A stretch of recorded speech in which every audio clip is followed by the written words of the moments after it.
ಮಿತ್ರರೇ ನಮಸ್ಕಾರ. ಮಿತ್ರರೇ, ಲೋಕಸಭಾ ಚುನಾವಣೆ ಹತ್ತಿರ ಬರ್ತಾ ಇದೆ. ರಾಜಕೀಯ ಪಕ್ಷಗಳು ಗೆಲ್ಲುವಂತಹ ಅಭ್ಯರ್ಥಿಗಳನ್ನು ನಿಲ್ಲಿಸಿ ಕೇಂದ್ರದಲ್ಲಿ ಅಧಿಕಾರವನ್ನು ಪಡಿಬೇಕು ಅನ್ನುವಂತಹ ಒಂದು ಲೆಕ್ಕಾಚಾರವನ್ನು ಮಾಡ್ತಾ ಇದ್ದಾರೆ. ಮತ್ತೊಂದು ಕಡೆಗಳಲ್ಲಿ ನರೇಂದ್ರ ಮೋದಿಯವರು 3ನೇ ಬಾರಿ ಕೇಂದ್ರದ ಚುಕ್ಕಾಣಿಯನ್ನು ಹಿಡಿಬೇಕು ಅನ್ನುವಂಥ ನಿಟ್ಟಿನಲ್ಲಿ ಒಂದಷ್ಟು ಸಿದ್ಧತೆಗಳನ್ನು ಮಾಡ್ಕೊಳ್ತಿದ್ದಾರೆ.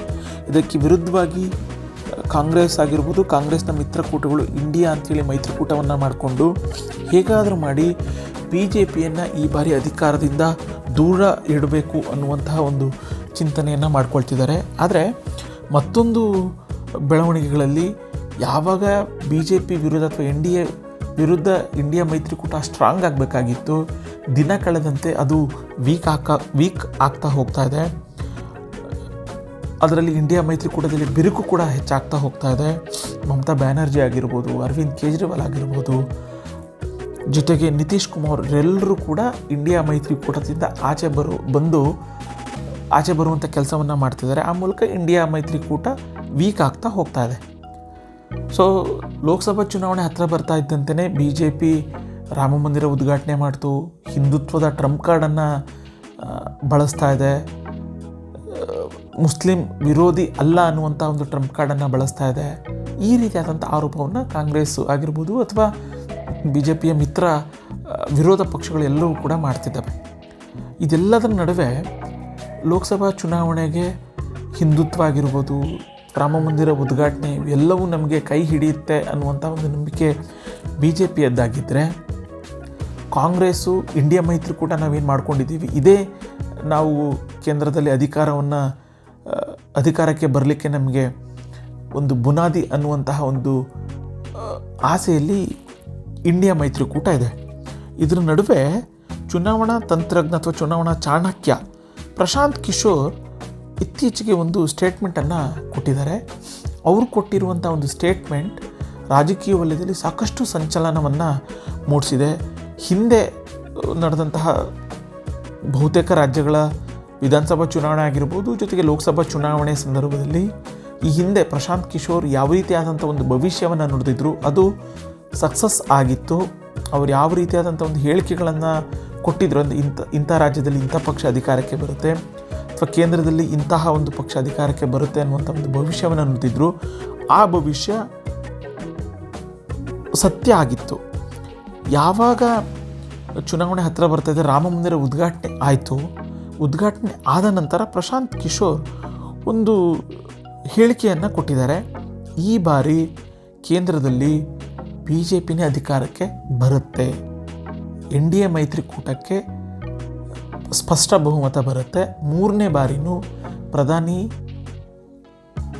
ನರೇಂದ್ರ ಮೋದಿಯವರೇ ಅಧಿಕಾರವನ್ನು ಚಲಾಯಿಸ್ತಾರೆ ಅಥವಾ ಅಧಿಕಾರವನ್ನು ಮಾಡ್ತಾರೆ ಅನ್ನುವಂಥ ಒಂದು ಭವಿಷ್ಯವನ್ನು ನುಡಿದಿದ್ದಾರೆ. ಅದ್ರ ಜೊತೆಗೆ ಅವರು ಒಂದಷ್ಟು ಯಾವೊಂದು ಕಾರಣಕ್ಕೆ ಈ ಬಾರಿ ಕೇಂದ್ರದಲ್ಲಿ ಮತ್ತೆ ನರೇಂದ್ರ ಮೋದಿ ಅಧಿಕಾರಕ್ಕೆ ಬರ್ತಾರೆ ಅನ್ನುವಂತಹ ಒಂದಷ್ಟು ಮಾಹಿತಿಯನ್ನು ಅವರು ಹಂಚಿಕೊಂಡಿದ್ದಾರೆ. ಪ್ರಮುಖವಾಗಿ ಅವ್ರು ಹೇಳಿರುವಂಥದ್ದು 2019ರಲ್ಲಿ NDA ಮೈತ್ರಿಕೂಟಕ್ಕೆ ಸುಮಾರು 335 ಸ್ಥಾನಗಳನ್ನು ಹೊಂದಿತ್ತು. ಈ ಬಾರಿ ಅದಕ್ಕಿಂತ ಹೆಚ್ಚಿನ ಸ್ಥಾನಗಳನ್ನು NDA ಮೈತ್ರಿಕೂಟ ಪಡೆಯುತ್ತೆ. ಜೊತೆಗೆ ಇತ್ತೀಚೆಗೆ ಇಂಡಿಯಾ ಮೈತ್ರಿಕೂಟವನ್ನು ಬಿಟ್ಟು NDA ಜೊತೆಗೆ ಸೇರಿ ಬಿಹಾರದಲ್ಲಿ ಮತ್ತೆ ಮುಖ್ಯಮಂತ್ರಿ ಆಗಿರುವಂತಹ ನಿತೀಶ್ ಕುಮಾರ್ ಅವರಿಂದ ಬಿಹಾರದಲ್ಲಿ ಮತ್ತೆ BJPಗೆ ಪ್ಲಸ್ ಆಗುತ್ತೆ. ಕಳೆದ ಬಾರಿಯಂತೆಯೇ ಈ ಬಾರಿನೂ 40 ಸ್ಥಾನಗಳನ್ನು ಬಿಹಾರದಲ್ಲಿ NDA ಪಡೆಯುತ್ತೆ ಅನ್ನುವಂಥ ಒಂದು ಭವಿಷ್ಯವನ್ನು ಕೂಡ ಅವರು ಹೇಳಿದ್ದಾರೆ. ಅದರ ಜೊತೆಗೆ ಇನ್ನೊಂದಿಷ್ಟು ಮಾಹಿತಿಗಳನ್ನು ಹೇಳಿದ್ದಾರೆ. ಲೋಕಸಭಾ ಚುನಾವಣೆಯಲ್ಲಿ BJPಗೆ ಬಿಹಾರದಲ್ಲಿ ಸಕ್ಸಸ್ ಆಗುತ್ತೆ. ಆದರೆ ಮುಂದಿನ ವರ್ಷ, ಆದರೆ 2025ರಲ್ಲಿ ಬಿಹಾರದಲ್ಲಿ ಏನು ಚುನಾವಣೆ ನಡೆಯುತ್ತೆ, ವಿಧಾನಸಭಾ ಚುನಾವಣೆ ನಡೆಯುತ್ತೆ, ಆ ಒಂದು ಸಂದರ್ಭದಲ್ಲಿ ನಿತೀಶ್ ಕುಮಾರ್ ಪಕ್ಷಕ್ಕೆ ಹೆಚ್ಚಿನ ಬಹುಮತ ಬರೋದಿಲ್ಲ. ಅವರು ಯಾವುದೇ ರೀತಿಯಾದಂತಹ ಮೈತ್ರಿಯನ್ನು ಮಾಡಿಕೊಂಡ್ರು, ಯಾವುದೇ ಪಕ್ಷದ ಜೊತೆಗೆ ಮೈತ್ರಿಯನ್ನು ಮಾಡಿಕೊಂಡ್ರೂ ಕೂಡ ಅವರು 20ಕ್ಕಿಂತ ಹೆಚ್ಚು ಸ್ಥಾನವನ್ನು ಗೆಲ್ಲಲಿಕ್ಕೆ ಸಾಧ್ಯ ಆಗೋದಿಲ್ಲ ಅನ್ನುವಂಥ ಒಂದು ಭವಿಷ್ಯವನ್ನು ಕೂಡ ಅವರು ನುಡಿದಿದ್ದಾರೆ. ಅದರ ಜೊತೆಗೆ BJP ಅಧಿಕಾರಕ್ಕೆ ಬರಲಿಕ್ಕೆ ಒಂದಷ್ಟು ಕಾರಣಗಳನ್ನು ಯಾವೊಂದು ಕಾರಣಕ್ಕೋಸ್ಕರ ಪ್ರಶಾಂತ್ ಕಿಶೋರ್ ಈ ರೀತಿಯಾಗಿ ಕೇಂದ್ರದಲ್ಲಿ ಮತ್ತೊಮ್ಮೆ ನರೇಂದ್ರ ಮೋದಿ ಅವರ ಸರ್ಕಾರ ಅಥವಾ ನರೇಂದ್ರ ಮೋದಿಯವರು ಅಧಿಕಾರಕ್ಕೆ ಬರ್ತಾರೆ ಅನ್ನುವಂಥದ್ದನ್ನು ನಾವು ಗಮನಿಸ್ತಾ ಹೋದಾಗ ಅಥವಾ ಮೆಲುಕು ಹಾಕ್ತಾ ಹೋದಾಗ ಒಂದು ಕಳೆದ 1.5-2 ವರ್ಷದಿಂದ ಮಹಿಳೆಯರ ಪರವಾಗಿ ಒಂದಷ್ಟು ಯೋಜನೆಗಳನ್ನು ಜಾರಿಗೆ ತಂದಿರುವಂಥದ್ದು, ಜೊತೆಗೆ ರಾಮ ಮಂದಿರ ಉದ್ಘಾಟನೆ ಏನಾಯಿತು, ಉದ್ಘಾಟನೆ ಆದ ನಂತರ ಅತಿ ಹೆಚ್ಚಿನ ಸಂಖ್ಯೆಯಲ್ಲಿ BJPಯತ್ತ ಮತದಾರರು ಒಲವನ್ನು ತೋರಿಸಿದ್ದಾರೆ ಅಂತೇಳಿ. 2019ರಲ್ಲಿ ನಾವು ನೋಡ್ತಾ ಹೋದಾಗ ಸರ್ಜಿಕಲ್ ಸ್ಟ್ರೈಕ್ ಆಗಿತ್ತು. ಸರ್ಜಿಕಲ್ ಸ್ಟ್ರೈಕ್ ಆಗಿದ್ದರಿಂದನೇ 2019ರಲ್ಲಿ 2ನೇ ಬಾರಿ ನರೇಂದ್ರ ಮೋದಿ ಮತ್ತೊಮ್ಮೆ ಪ್ರಧಾನಿ ಆಗಲಿಕ್ಕೆ ಸಾಧ್ಯ ಆಯಿತು ಅಂತ ಹೇಳಿ ಒಂದಷ್ಟು ಆರೋಪವನ್ನು ಕಾಂಗ್ರೆಸ್ ಮಾಡಿತ್ತು.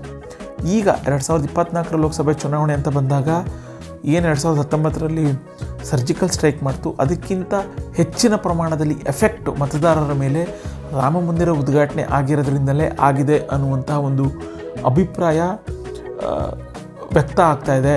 ಹೀಗಾಗಿಯೇ ಇದು ಚುನಾವಣೆ ದೃಷ್ಟಿ ಇಟ್ಕೊಂಡೇ BJP ರಾಮ ಮಂದಿರ ಉದ್ಘಾಟನೆಯನ್ನು ಮಾಡಿದೆ. ಇದು RSSನ ಕಾರ್ಯಕ್ರಮ, ಇದು BJPಯ ಕಾರ್ಯಕ್ರಮ ಅಂಥೇಳಿ ಕಾಂಗ್ರೆಸ್ಸು ಉದ್ಘಾಟನಾ ಕಾರ್ಯಕ್ರಮದಿಂದ ದೂರ ಉಳಿದಿತ್ತು. ಇನ್ನೊಂದು ಭಾಗ ನಾವು ನೋಡ್ತಾ ಹೋದಾಗ ಹಿಂದುತ್ವದ ಟ್ರಂಪ್ ಕಾರ್ಡ್ ಏನಿದೆ, ಹಿಂದುತ್ವದ ಟ್ರಂಪ್ ಕಾರ್ಡ್ ಕೂಡ ಈ ಬಾರಿ ಲೋಕಸಭಾ ಸಮರದಲ್ಲಿ BJPಗೆ ಗೆಲುವನ್ನು ತಂದು ಕೊಡಲಿಕ್ಕೆ ಒಂದು ಅಸ್ತ್ರ ಆಗುತ್ತೆ ಅಂಥೇಳಿ. ಅಂದರೆ ಯಾವೆಲ್ಲ ಭಾಗಗಳಲ್ಲಿ ಉತ್ತರ ಪ್ರದೇಶ ಆಗಿರ್ಬೋದು, ಹೀಗೆ ಬೇರೆ ಬೇರೆ ರಾಜ್ಯಗಳಲ್ಲಿ ಹಿಂದುತ್ವದ ಟ್ರಂಪ್ ಕಾರ್ಡನ್ನು ಉಪಯೋಗಿಸೇ ಅಲ್ಲಿ ಅಧಿಕಾರಕ್ಕೆ ವಿಧಾನಸಭಾ ಚುನಾವಣೆಗೆ ಬಂದಿತ್ತು. ಅದೇ ಒಂದು ಟ್ರಂಪ್ ಕಾರ್ಡನ್ನು BJP ಲೋಕಸಮರದಲ್ಲೂ ಕೂಡ ಬಳಕೆಯನ್ನು ಮಾಡುತ್ತೆ. ಹಾಗಾಗಿಯೇ ಮತ್ತೊಮ್ಮೆ 2024ರಲ್ಲಿ ನರೇಂದ್ರ ಮೋದಿ ನೇತೃತ್ವದಲ್ಲಿ BJP ಸರ್ಕಾರ ಅಧಿಕಾರಕ್ಕೆ ಬರುತ್ತೆ ಅನ್ನುವಂತಹ ಒಂದು ಲೆಕ್ಕಾಚಾರ ರಾಜಕೀಯ ತಂತ್ರಜ್ಞರು ಮಾಡ್ತಿದ್ದಾರೆ.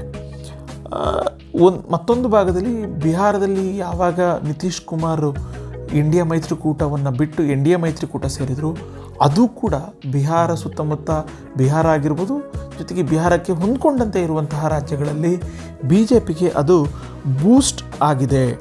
ಬಿಹಾರ ಅಂದರೆ ರಾಜಸ್ಥಾನ ಆಗಿರ್ಬೋದು, ಮಧ್ಯಪ್ರದೇಶ ಆಗಿರ್ಬೋದು, ಛತ್ತೀಸ್ಗಢ ಆಗಿರ್ಬೋದು, ಇಂತಹ ಒಂದು ರಾಜ್ಯಗಳಲ್ಲಿ ನಿತೀಶ್ ಕುಮಾರ್ ಅವರು BJPಗೆ ಸೇರಿದ್ದು ಪ್ಲಸ್ ಪಾಯಿಂಟ್ ಆಗಿದೆ. ಈ ಒಂದು ರಾಜ್ಯಗಳಲ್ಲೂ ಕೂಡ BJPಗೆ ಹೆಚ್ಚಿನ ಪ್ರಮಾಣದಲ್ಲಿ ಮತದಾರರ ಕೈ ಹಿಡಿತಾರೆ ಅನ್ನುವಂಥದ್ದು.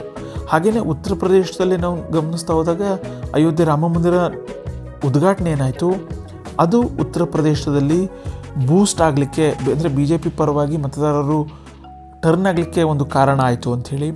ಇನ್ನು ಗುಜರಾತ್ ಅಂತ ಬಂದಾಗ ಅಲ್ಲಿರುವಂಥ ಅಭಿವೃದ್ಧಿ ಕಾಮಗಾರಿಗಳು ಅಥವಾ ಅಭಿವೃದ್ಧಿ ಕಾರ್ಯಗಳನ್ನೇ BJPಗೆ ಪ್ಲಸ್ ಆಗತ್ತೆ ಅಂಥೇಳಿ. ಇನ್ನು BJPಗೆ ಅತಿ ಹೆಚ್ಚು ಗಮನ ಹರಿಸಬೇಕಾಗಿರುವಂಥದ್ದು ದಕ್ಷಿಣ ಭಾರತದಲ್ಲಿ. ಸೊ ದಕ್ಷಿಣ ಭಾರತದಲ್ಲಿ ನಾವು ಗಮನಿಸ್ತಾ ಹೋದಾಗ ಕರ್ನಾಟಕ ಅತಿ ಹೆಚ್ಚಿನ ಸ್ಥಾನ ಇರುವಂತಹ ಒಂದು ರಾಜ್ಯ.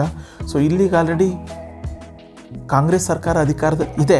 ಇದ್ದರೂ ಕೂಡ ಇಲ್ಲಿ ಏನು 5 ಗ್ಯಾರಂಟಿಗಳನ್ನು ಉಚಿತವಾದಂಥ ಸ್ಕೀಮ್ಗಳನ್ನು ಚುನಾವಣೆ ವೇಳೆ ಜಾರಿ ಮಾಡ್ತು, ಅದು ಸರಿಯಾಗಿ ಇಂಪ್ಲಿಮೆಂಟ್ ಆಗ್ತಾಯಿಲ್ಲ. ಸೊ ರಾಜ್ಯದ ಆರ್ಥಿಕ ಸ್ಥಿತಿನೂ ಕೂಡ ಹದಗೆಡ್ತಾ ಇದೆ, ಆಂತರಿಕವಾಗಿ ಕಿತ್ತಾಟಗಳು ಆಗ್ತಾಯಿದೆ. ಈ ಎಲ್ಲ ಟ್ರಂಪ್ ಕಾರ್ಡನ್ನು ಇಟ್ಕೊಂಡು ಇದು ಕೂಡ ಈ ಬಾರಿ ಲೋಕಸಭಾ ಚುನಾವಣೆಗೆ ಕಾಂಗ್ರೆಸ್ಗಿಂತ BJPಗೆ ಹೆಚ್ಚು ಒಲವು ಆಗತ್ತೆ ಅನ್ನುವಂತಹ ಒಂದು ಮಾಹಿತಿನೂ ಕೂಡ ರಾಜಕೀಯ ವಲಯದಲ್ಲಿ ಚರ್ಚೆ ಆಗ್ತಾಯಿದೆ. ಸೊ ಇನ್ನೇನು ಕೆಲವೇ ತಿಂಗಳಲ್ಲಿ ಲೋಕಸಭೆ ಚುನಾವಣೆಯೂ ಕೂಡ ಬರುತ್ತೆ. ಸೊ ಅಯೋಧ್ಯೆ ರಾಮ ಮಂದಿರ ಟ್ರಂಪ್ ಕಾರ್ಡ್ ಆಗುತ್ತೋ ಅಥವಾ ಹಿಂದುತ್ವ ಟ್ರಂಪ್ ಕಾರ್ಡ್ ಆಗುತ್ತೋ ಅಥವಾ ಮಹಿಳಾ ಸಬಲೀಕರಣ ವಿಚಾರದಲ್ಲಿ ಉಪಯೋಗಿಸಿದಂತಹ ಅಸ್ತ್ರ ಟ್ರಂಪ್ ಕಾರ್ಡ್ ಆಗುತ್ತೋ, ಎಲ್ಲವೂ ಕೂಡ ಕಾದು ನೋಡಬೇಕಾಗತ್ತೆ. ಸೊ ಮಿತ್ರರೇ, ನಿಮಗೆ ಈ ಬಾರಿ ಲೋಕಸಭಾ ಚುನಾವಣೆಯಲ್ಲಿ ಅಂದರೆ 2024 ಲೋಕಸಭಾ ಚುನಾವಣೆಯಲ್ಲಿ ಕೇಂದ್ರದಲ್ಲಿ 3ನೇ ಬಾರಿಗೆ ನರೇಂದ್ರ ಮೋದಿ ಅಧಿಕಾರಕ್ಕೆ ಬರುವಂತಹ ಸಾಧ್ಯತೆಗಳು ಹೆಚ್ಚಿದರೆ ಯಾವೆಲ್ಲ ಕಾರಣಗಳು ಇದಕ್ಕೆ ಪೂರಕ ಅನ್ನುವಂತಹ ಒಂದು ಅಭಿಪ್ರಾಯ ಅನಿಸಿಕೆ ನಿಮ್ಮ ಇದ್ದರೆ ದಯವಿಟ್ಟು ಕಮೆಂಟ್ ಬಾಕ್ಸ್ನಲ್ಲಿ ತಪ್ಪದೇ ಕಮೆಂಟ್ ಮಾಡಿ. ಜೊತೆಗೆ ನಿಮಗೆ ಈ ವಿಡಿಯೋ ಇಷ್ಟ ಆಗಿದ್ದರೆ ಒಂದು ಲೈಕ್ ಕೊಡಿ. ಜೊತೆಗೆ ನೀವು ನಮ್ಮ ಯೂಟ್ಯೂಬ್ ಚಾನಲನ್ನು ಸಬ್ಸ್ಕ್ರೈಬ್ ಮಾಡಲಿಲ್ಲ ಅಂತಂದರೆ ದಯವಿಟ್ಟು ಸಬ್ಸ್ಕ್ರೈಬ್ ಮಾಡಿ. ನಮಸ್ಕಾರ.